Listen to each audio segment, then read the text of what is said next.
Hey, what's up guys? I'm Joswillewis and here's my recipe to make the best mayonnaise.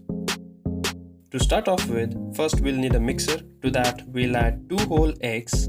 Here's the tip guys, use cold eggs.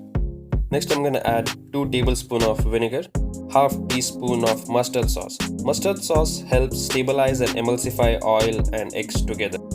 Now start blending at the lowest speed and pour 200 ml of oil. You can pour all oil at once and blend if you don't have a mixer like this. Blend it for 30 seconds to 1 minute or till it's nice and thick. Guys, if you like this video and found it helpful, subscribe to the channel and don't forget to hit that like button. Season the mayonnaise with salt and store it in an airtight container. Stay tuned for the next video where I'll be making grilled sandwich with this same mayo. Till then, bye bye, happy cooking.